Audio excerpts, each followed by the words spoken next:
বাংলাদেশের সর্ব উত্তরের ঠাকুরগাঁও, পঞ্চগড় ও দিনাজপুর জেলার একাংশ সহ প্রায় অর্ধ কোটি মানুষের যোগাযোগের সহজ কেন্দ্রবিন্দু ঠাকুরগাঁও সদর। আমাদের এই অঞ্চলটি খাদ্য উৎপাদনে উদ্বৃত্ত অঞ্চল হলেও এই অঞ্চলে গড়ে ওঠেনি কৃষিভিত্তিক ভারী শিল্প প্রতিষ্ঠান বা ইপিজেড। আমাদের এই অঞ্চলে চিকিৎসা সেবা অত্যন্ত দুর্বল। আমাদের এই অঞ্চলে নেই কোনো মেডিকেল কলেজ ও হাসপাতাল। এর অন্যতম কারণ আমরা রাজধানী থেকে সর্বোচ্চ দূরত্বে অবস্থান করছি। বর্তমান সময়ে বেশিরভাগ মানুষ রাজধানীমুখী হওয়ায় এই অঞ্চলে আসতে উৎসাহিত নয় ভালো মানের চিকিৎসক ও শিল্প উদ্যোক্তারা। তবে আমাদের এই অঞ্চল থেকে নেপালের দূরত্ব খুবই কম।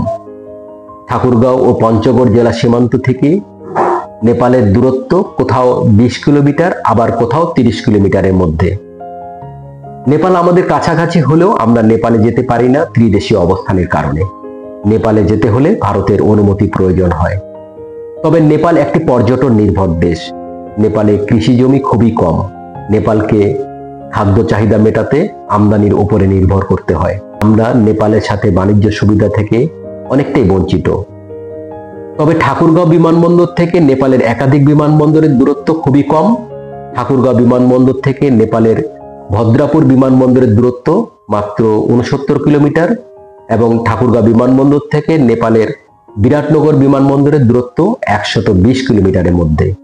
এই দুটি বিমানবন্দরের সাথে ঠাকুরগাঁও বিমানবন্দরের যোগাযোগ স্থাপন সম্ভব হলে আমরাও পর্যটন শিল্পে এগিয়ে যেতে পারি এবং আমাদের এই অঞ্চলের উদ্বৃত্ত কৃষি পণ্য প্রক্রিয়াজাতকরণের মাধ্যমে নেপালের বাজারে প্রবেশ করাতে পারি।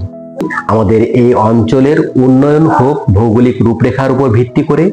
ঠাকুরগাঁও বিমানবন্দর পুনরায় চালু, ঠাকুরগাঁও ইপিজেড স্থাপন, ঠাকুরগাঁও মেডিকেল কলেজ স্থাপন, এগুলো শুধু আমাদের দাবি নয়, এগুলো আমাদের অধিকার।